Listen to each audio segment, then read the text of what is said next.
주관하시고 생사복을 주관하시는 전지전능하신 하나님, 저희들 언제 어디서나 눈동자처럼 보호하여 주시고 안식일을 기억하게 하사 하나님의 몸된 교회로 발걸음을 인도하여 주심에 찬양과 경배와 감사를 드립니다. 아멘. 저희들은 입술로는 하나님 찬양을 외치면서도 믿음이 연약하여 생각과 행동은 참 그리스도인으로 살지 못하고 시기와 질투 속에 살아왔음을 고백하고 회개하오니 용서하여 주시옵소서. 아멘. 저희들의 믿음이 날로 성장하여 오직 하나님의 은혜만을 바라보고 구원을 사모하는 삶을 통해 우리들의 삶이 더욱 풍성해지를 간구합니다. 아멘. 군산 찬빛교회 성전 건축이 하나님의 뜻 안에서 온 성도들이 한마음 한뜻이 되어 아름답게 지어질 수 있도록 하여 주시옵고, 건축 과정에 물질의 부족함이 없는 놀라운 축복 또한 허락하여 주시옵소서. 아멘.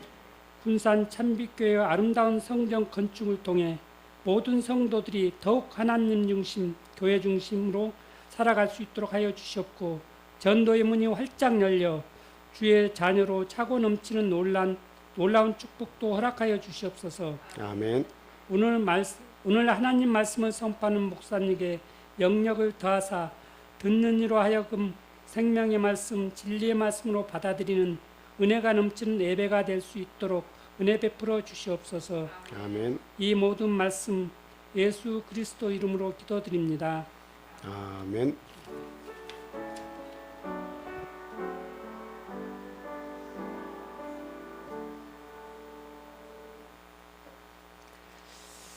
이어서 성가대의 찬양이 있겠습니다.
예수 그리스도 이름으로 하나님 말씀 전하겠습니다.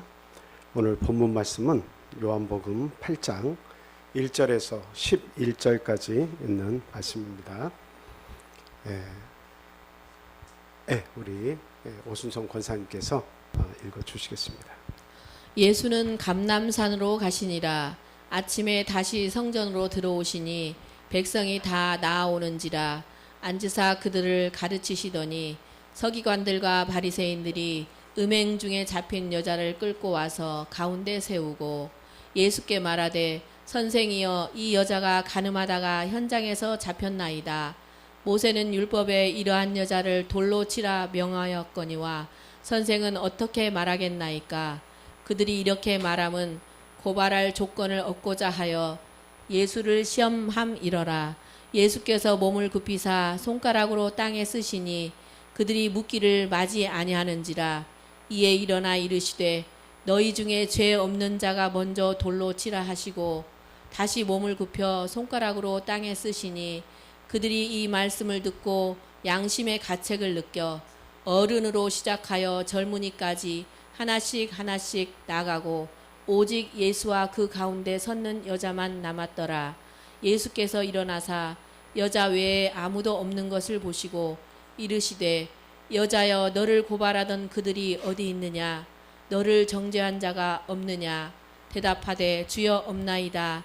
예수께서 이르시되 나도 너를 정죄하지 아니하노니 가서 다시는 죄를 범하지 말라 하시니라. 아멘. 매일 똑같은 해가 뜹니다. 어제도 뜨고 떴고 또 오늘도 뜨고 그리고 또 내일도 뜨고 그 다음 날도 똑같은 해가 뜹니다. 그리고 우리에게 주어지는 일들이 하루하루 똑같이 이렇게 반복이 되면서 우리는 그 일을 하면서 살아갑니다. 아주 평범한 그런 일상이죠. 근데 대부분의 사람들은 이 평범한 일상을 통해서 감사를 느끼지 못하고 살아갑니다.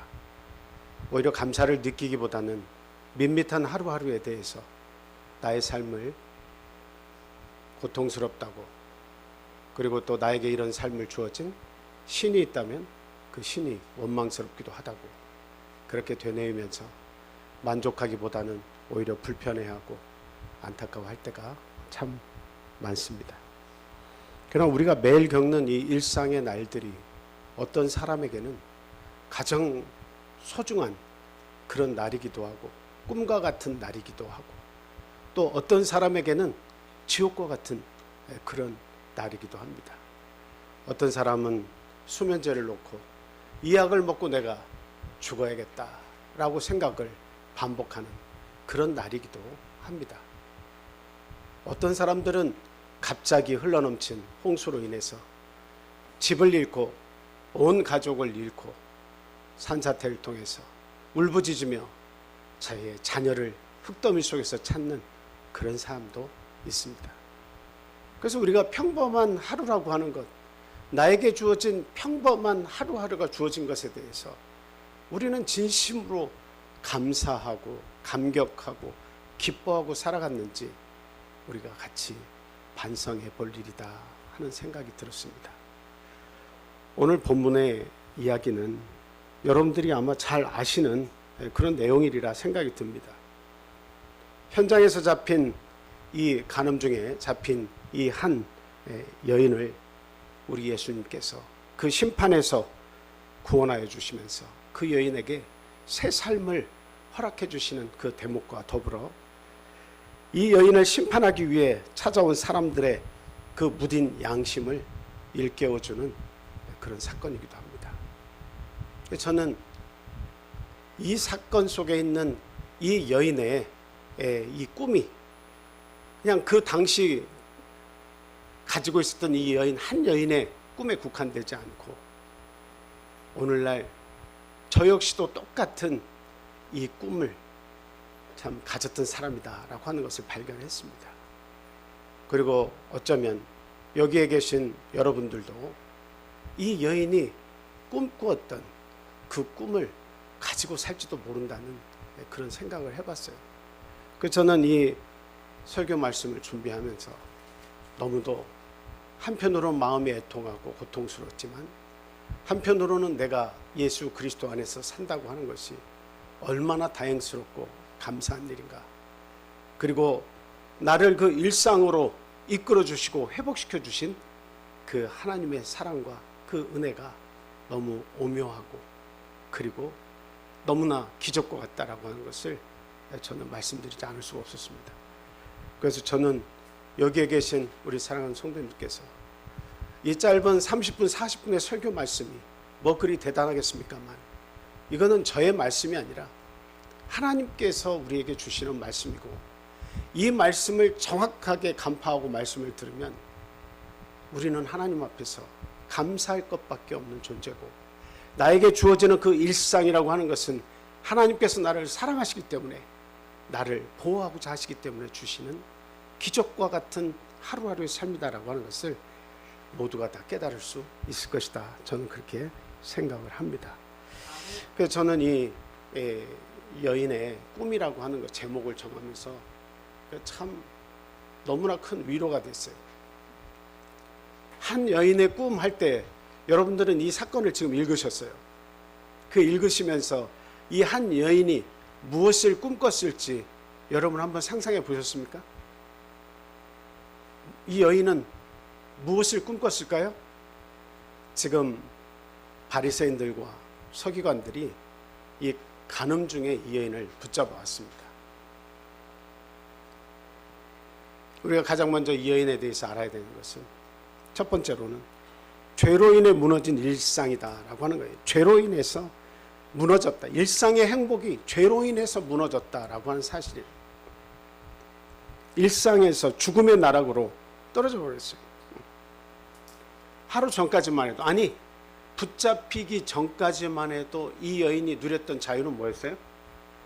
그냥 그저 평범한 일상이었어요. 그냥 내가 똑같이 사람들과 만나고 그 사람들과 수다를 떨고 그 사람들과 먹고 마시고 얼마든지 내가 선택한 자유에 의해서 내가 하고 싶은 것을 할 수 있는 그 자유를 누리고 있었어요. 그런데 안타깝게도 올무에 걸려버렸습니다. 올무는 누가 넣은 덫이었어요? 오늘 말씀을 쭉 들어보니까 3절에서 6절 사이에서 보니까 이 서기관과 바리새인들이 특별히 예수님을 고소할 목적으로 뭔가 그 일거리를 찾았던 것 같아요. 잠시 보겠습니다. 서기관들과 바리새인들이 음행 중에 잡힌 여자를 끌고 와서 가운데 세우고 예수께 말하되 선생이여 이 여자가 간음하다가 현장에서 잡혔나이다. 모세는 율법에 이러한 여자를 돌로 치라 명하였거니와 선생은 어떻게 말하겠나이까. 그들이 이렇게 말함은 고발할 조건을 얻고자 하여 예수를 시험함이러라. 지금 이 목적이 뭡니까? 바리새인들과 서기관들은요 성경을 잘 아는 사람들이에요. 이 사람들은 하나님에 대한 신실한 믿음을 가지고 있고 그리고 많은 백성들의 선생이라 일컬음을 받고 있는 그런 위치에 있는 그런 사람들입니다. 근데 이 사람들이 예수께서 많은 사람들 가시는 곳마다 많은 사람들을 이끌어 가시면서 그들에게 천국의 복음을 전하고 있으니까 말씀하면 우리인데 서기관과 바리새인들인데 그 위치에 예수님께서 서서 많은 사람들을 선동하고 다닌다고 생각하니까 그 예수를 고발할 목적을 찾아서 콧대를 꺾어줘야겠다 이렇게 생각을 한 거죠. 그래서 이 한 간음 중에 잡힌 여인을 데리고 와서 모세의 율에 의하면 율법에 의하면 돌로 쳐서 죽이라 했는데 선생님은 어떻게 결론을 내리고 어떻게 말씀하시겠습니까? 한번 당신이 한번 얘기해 보세요. 그래서 지금 어떻게 하겠다는 거예요? 고발을 하겠다는 거예요. 만약에 돌로 쳐서 죽이라 그러면 아니 로마의 율법이 있는데 당신이 뭔데 어떤 권세를 가지고 죽이라 살리라 하냐. 이거 고발해야 되겠구만.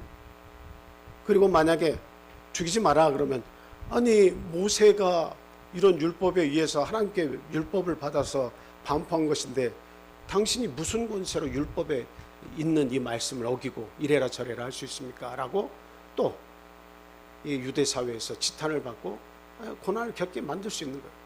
그러니까 예수님은 이렇게 저렇게 하지 못해요.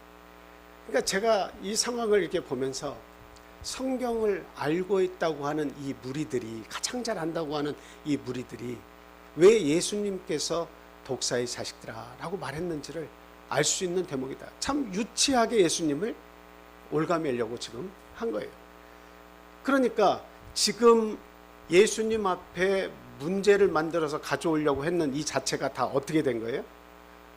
필리핀에서 자주 일어나는 셋업처럼 그냥 어때요? 다 작정을 하고 그냥 문제를 만들어서 엮어가지고 그냥 가져온 거예요. 그러니까 지금 여기에 있는 한 여인은, 희생자라고 말을 하면 안 되겠지만 이 여인은 그냥 어쩌다가 한 번 잘못해서 붙잡혀온 그런 여인일까요? 아니면은 품행이 방정치 못해서 이런 일들을 자주 하는 그런 여인 중에 하나일까요? 아마도 이 사회에서 많은 사람들이 그 여인은 품행이 방정치 못하다, 여차여차 어디에 가면 이 여인은 필히 그런 잘못을 하고 있을 것이다 라고 하는 것을 어느 정도는 알고 있는 그런 사람일 가능성이 크다는 것을 우리가 알 수 있어요. 그래서 예수님께 붙잡아 가서 이 일을 가지고 예수님을 비난하고 시험하려고 하는 그런 목적 하에 본인들이 다 꾸며놓은 일들이에요. 계획해놓은 일들이에요. 그 사이에 이 여인이 붙잡혀 온 겁니다. 그러니까 이 여인을 우리가 생각하면 그렇게 생각을 해요. 이 여인에게 욕심이 이런 화를 불러왔다라고 하는 사실이죠. 평범한 일상에 대해서 감사치 못했기 때문에 올무에 걸린 것이다 라고 하는 것을 말씀을 드릴 수가 있어요. 이 여인은 욕심이 잉태한 즉 죄를 낳고 죄가 장성한 즉 사망을 낳느니라 하는 이 말씀에 대해서 엄격히 그 말씀을 아는 그런 사람이 아니었던 것 같아요. 그냥 하루하루 빠져나갈 수만 있다면 나의 이 지친 몸, 나의 이 외로운 몸, 나의 이 평범한 일상, 이 속에서 일탈을 통해서 뭔가 기쁨을 찾고 그 기쁨을 붙잡고 어떻게 해서든 버텨보려고 하는 그런 사람이었을 수도 있습니다. 아니면 사는 것이 너무 비참하고 너무 힘들어서 이러한 삶을 통해서라도 이 아픈 그런 자신의 삶을 달래보려고 그렇게 어거지 같은 삶을 또 살았는지도 모르겠습니다. 어쨌든 이 잘못된 선택으로 인해서 이 여인이 잃은 것은 평범한 일상의 행복이었습니다. 이 일이 딱 이뤄지고 나서 이 여인에게 다가온 건 뭐였어요? 이제는 죽음에 대한 공포가 다가왔습니다. 죽음에 대한 공포가 다가왔어요. 붙잡힌 이후로 많은 사람들이 무슨 일이야 하고 다 몰려와서 그 힐난하고 그리고 그의 죄를 정죄하기 위해서 다 모여들었지만 이제는 이 여인에게는 창피한 건 의미가 없어요. 내가 이런 일을 하다가 붙잡혔구나, 가늠 중에 붙잡혔구나 하는 그 창피함이 문제가 아니에요. 그거는 자신의 머릿속에 들어오지 않습니다. 대신 뭐가 들어오는 거예요? 죽음의 공포가 들어온 거예요. 죽음의 공포가 들었습니다. 그래서 그 죽음의 공포가 들어오니까 이 여인은 아무것도 생각할 수 없었어요. 머릿속이 캄캄해졌어요. 이제 곧 있으면 돌로 쳐서 그 돌에 맞아서 죽을 수밖에 없는 자신의 운명을 한탕을 하면서 조금 전까지만 해도 나에게 주어졌던 일상의 평온과 그 자유를 생각하면서 온갖 후회와 온갖 아픔이 밀려오기 시작했죠. 왜 내가 진작 이 삶을 중지하지 못했을까? 왜 내가 가장 평범하고도 가장 복된 나의 일상을 내 스스로가 이것을 깨고 망쳤을까? 라고 하는 생각에 사로잡혀 버렸습니다. 그리고 문득 머릿속에 분명히 떠올랐을 거예요. 이 여인의 소망, 이 여인이 그 고통과 죽음의 공포 속에서 느낀 하나의 꿈이 있었어요. 그게 떠올랐을 거예요. 그게 뭐였을 것 같아요? 야, 나에게 집 한 채가 주어졌으면 좋겠다. 야, 내가 먹고 사는데 부족함이 없는 무엇이 생겼으면 좋겠다. 뭐 이런 어떤 큰 꿈을 꿨겠습니까? 아니죠. 무너진 일상이 회복되게만 해주었으면 좋겠다라는 그 꿈을 꾼 거예요. 그런데 그 꿈이 뭐가 된 거예요? 이제는 기적과도 같은 일이 되었어요. 절대로 돌아올래야 돌아올 수 없는 그 평범한 그 일상이 되어버리고 만 겁니다. 완전한 올무에 붙잡히고 마른 거예요. 우리가 종종 살면서 평범한 일상은 기적이 아닌 것처럼 여기고, 왜 하나님 나에게는 축복을 주시지 않습니까? 왜 물질의 축복을 주지 않습니까? 왜 이러이런 삶을 나에게 허락하지 않습니까? 하나님, 왜 다른 사람들은 다 이런저런 걸 축복을 받아서 이런 달란트를 가지고 이런 재능을 가지고 이런 놀라운 일을 행하면서 사는데 왜 나에게는 평범하고 밋밋합니까? 라고 이야기할 때가 종종 있죠. 그런데 이 여인에게는 그렇게 말하는 평범한 하루의 일상이 기적과도 같은 일이 되어버렸다라고 하는 거예요. 만약에 하나님이 계시다면, 만약에 신이 있다면 그 여인은 그때 어떤 꿈을 하나님께 아랬을까요? 나에게 일상을 돌려주십시오 라고 했을 거예요. 나에게 다른 것 말고 나에게 일상을 돌려주십시오. 하루 세 끼, 아니 두 끼만 먹어도 좋습니다. 아니 하루에 한 끼만 먹어도 좋습니다. 내 마음에 평안을 돌려주십시오. 내 마음속에 자유를 돌려주십시오. 내가 만나고 싶은 사람을 맘 놓고 만날 수 있고, 그와 수다도 떨고 그들과 같이 음식을 나눌 수 있고, 가족과 함께 평온한 일상을 보낼 수 있도록 나를 신이 있다면 그 자리로 돌려보내 주십시오. 때론 우리 모두에게 평범한 일상은 하나님께서 주신 축복이라고 믿지 않을 때가 있는데, 감격하지 않는데, 이 여인은 그것이 감격의 날이요, 꿈과 같은 일이요, 기적과 같은 일이 되어버리고 말았다라고 하는 사실입니다.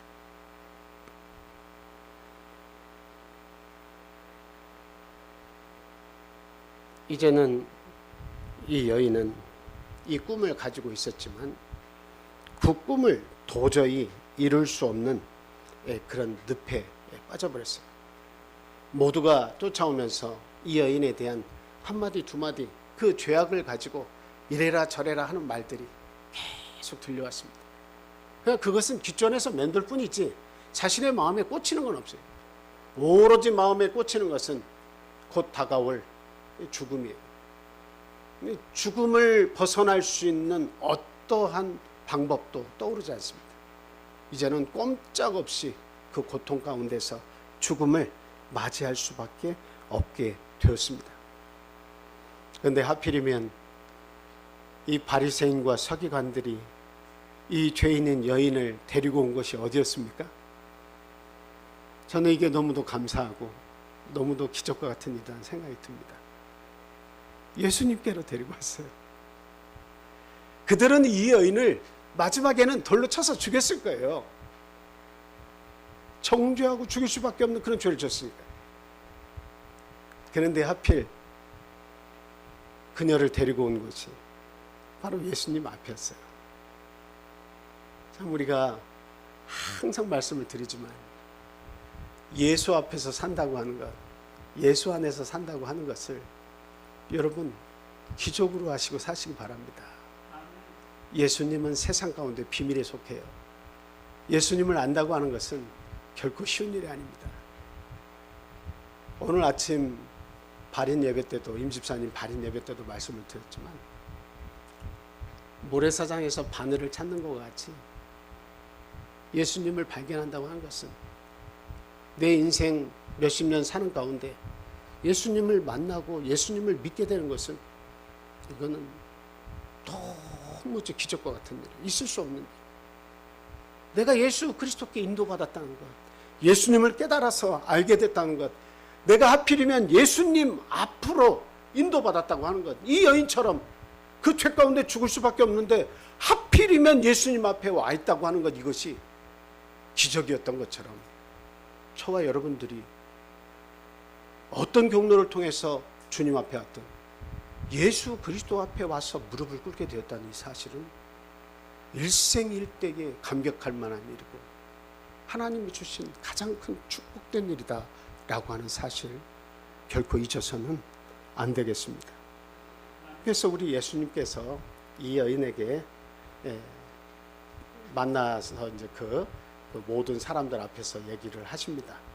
가장 첫 번째 그 예수님 앞에서 그 힐난할 목적이고 고소할 목적을 가지고서 이 일을 했지만 거기에 모인 청중과 대부분의 사람들은 특별한 목적이 하나 있었어요. 뭘 보려고 모인 거예요? 예수님도 예수님이지만 그 결말을 보고 싶은데 그 결말 중에 하나가 뭘까요? 이 여인의 죽음입니다. 이 여인의 죽음을 보기 위해서 온 거예요. 그래서 돌로 쳐서 그 여인이 그 죄로 인해서, 불경스러운 죄로 인해서 돌에 맞아 죽는 모습을 보기 위해서 그 여인을 힐난하고 그리고 정죄하고 그리고 그 모습을 보고 내가 직접 참여하기 위해서 돌로 던지기 위해서 다 모인 거예요. 그런데 예수님께서 그들을 향해서 한 말씀을 이렇게 하시죠. 7절 말씀 보겠습니다. 잠시 뜸을 들이신 후에 그들이 묻기를 마지 아니하는지라 이에 일어나 이르시되 뭐라고 했죠?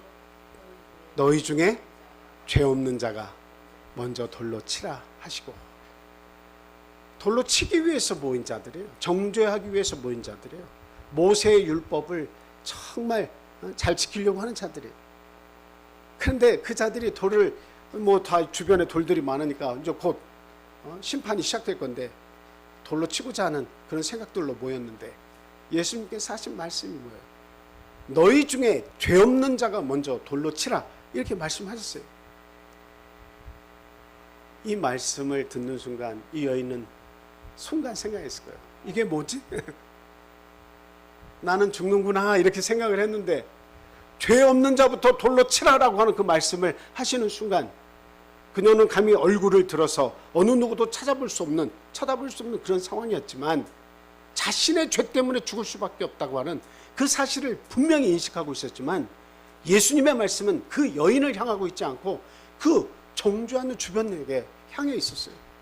죄 없는 자부터 돌로 치라고 그 말씀하셨어요.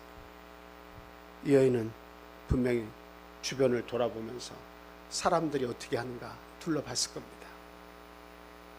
바로 전까지도 이제 곧 돌이 날아오겠거니 라고 벌벌벌벌 떨고 있었는데 그 예수님의 말씀에 어떻게 상황이 전개되는지 아마 조심스러운 마음으로 주변의 사람들을 다 봤을 겁니다. 그런데 이 예수님의 말씀은 놀라운 힘을 지니고 있었습니다. 그 사람들의 양심을 움직이게 하고 있었어요.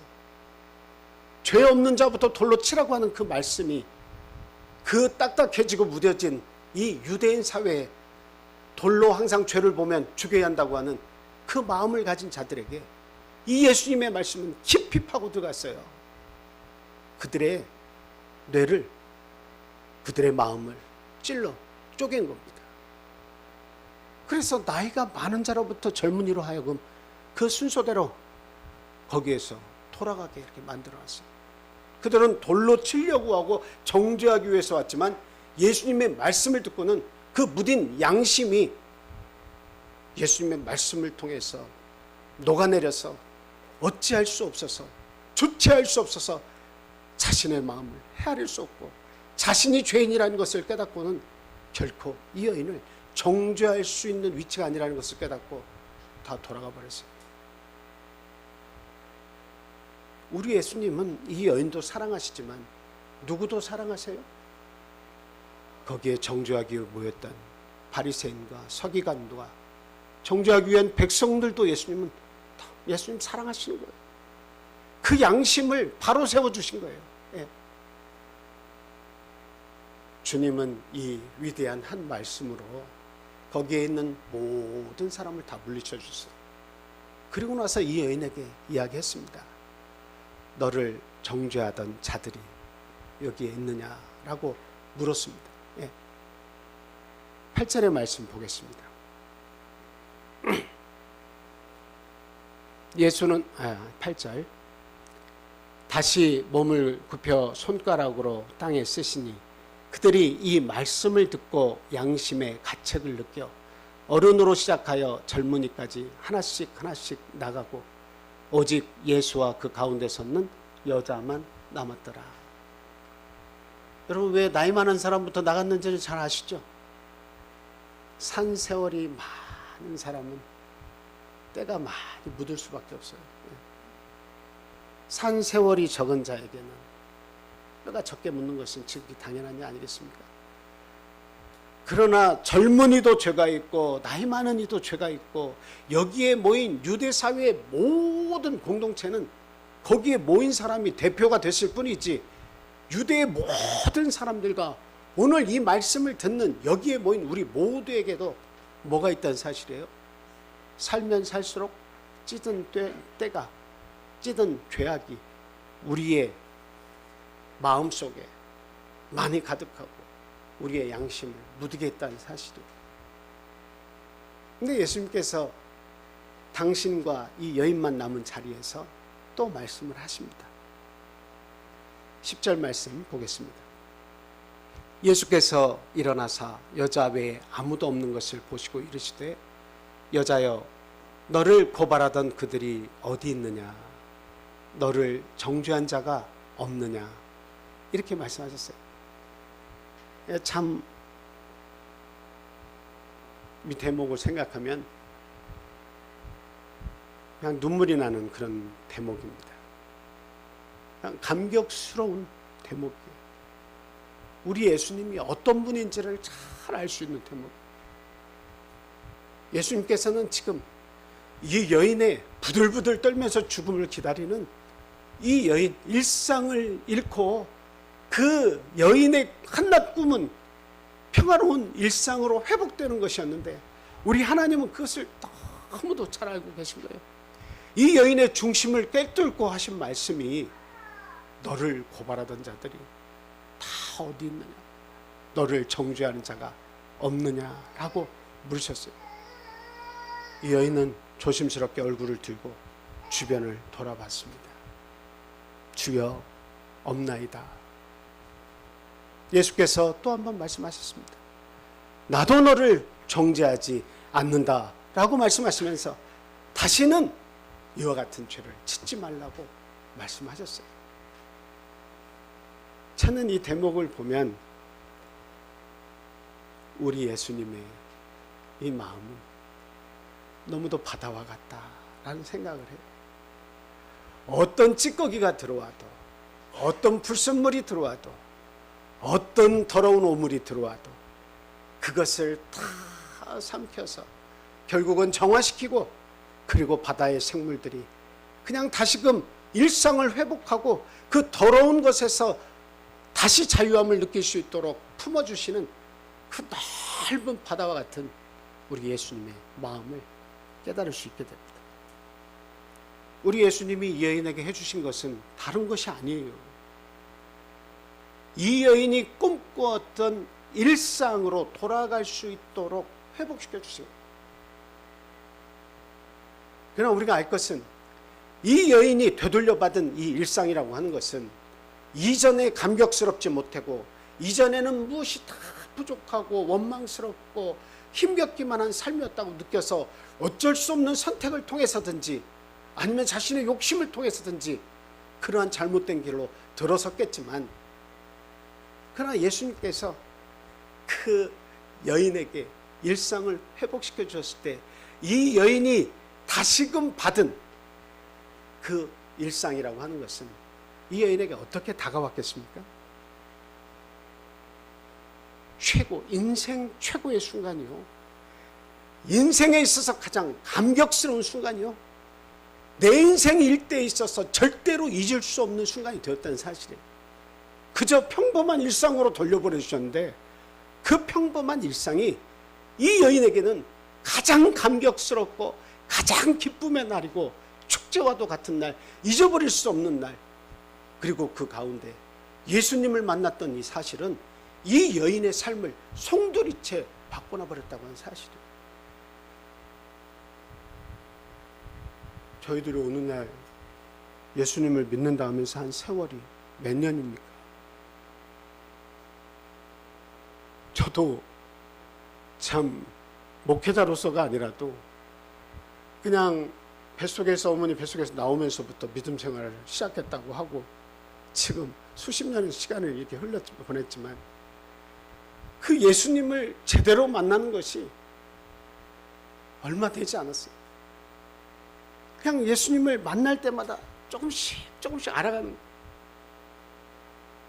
예수님을 더 깊이 알면 알수록 내 삶이 감격스러워지겠지만 예수님을 수박 거달키시고만 알고서 반복된 일상 속에 노출이 되면 그것은 절대로 기적과 같은 삶이 될 수 없어요. 이 여인처럼 쉽게 무료해지고 이 여인이 느꼈던 그 하루하루의 일상이 그렇게 감사하거나 그렇게 뜻있는 일상이 되지 않았을 겁니다. 그런데 오늘날 우리가 이 말씀을 통해서 이 여인이 그 죽음의 공포 속에서 잠깐씩 꿈꾸었던 일상으로 돌아갔으면 좋겠다. 일상의 자유를 내가 회복하고 싶다.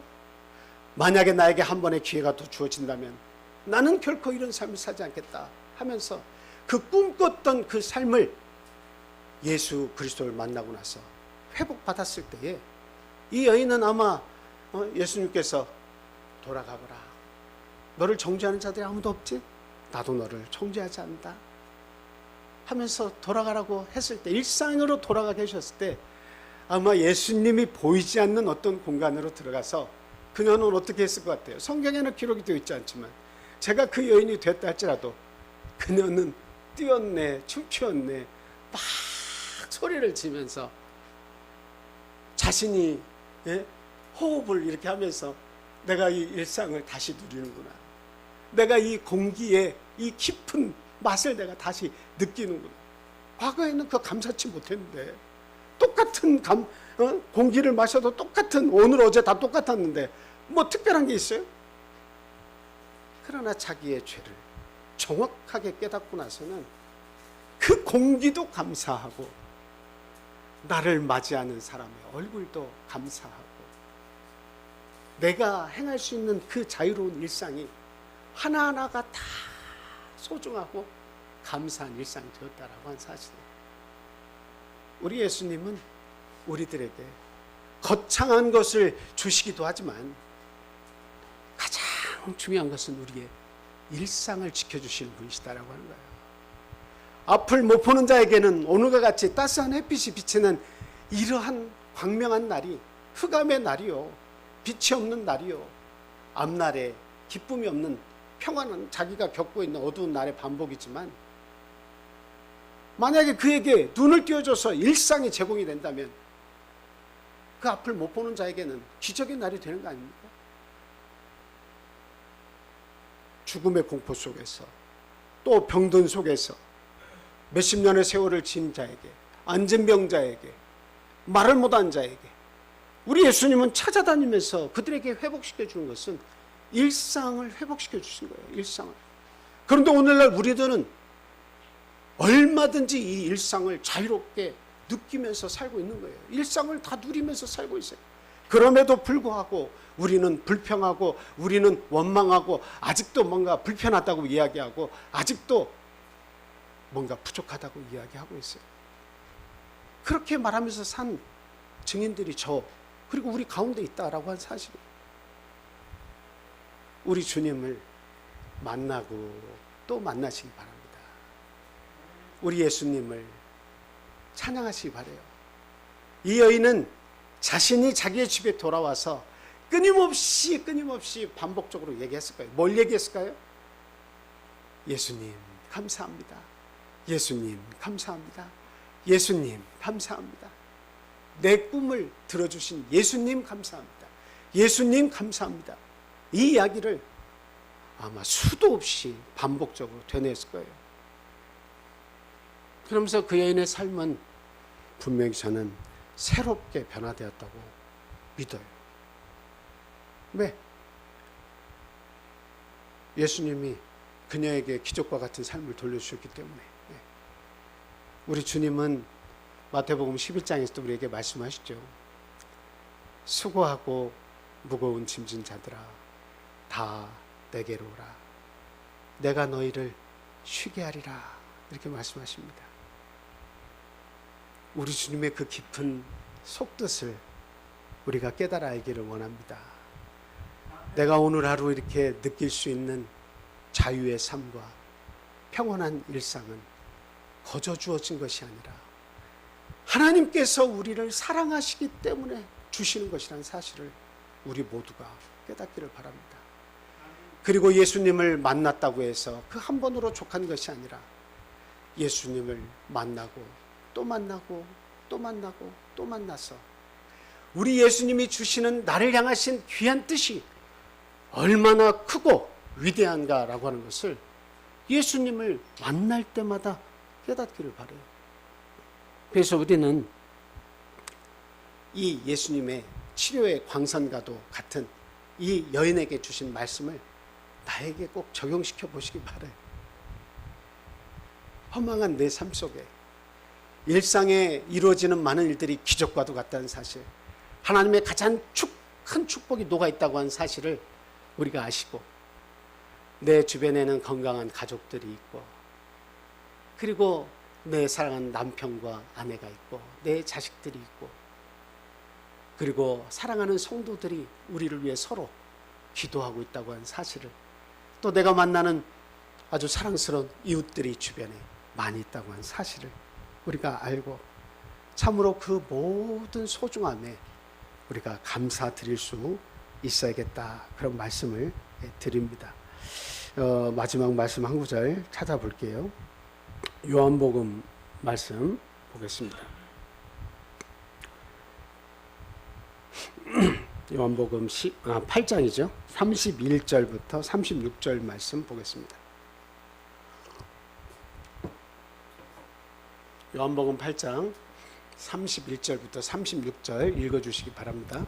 그러므로 예수께서 자기를 믿은 유대인들에게 이르시되 너희가 내 말에 거하면 참으로 내 제자가 되고 진리를 알지니 진리가 너희를 자유롭게 하리라. 그들이 대답하되 우리가 아브라함의 자손이라 남의 종이 된 적이 없거늘 어찌하여 우리가 자유롭게 되리라 하느냐.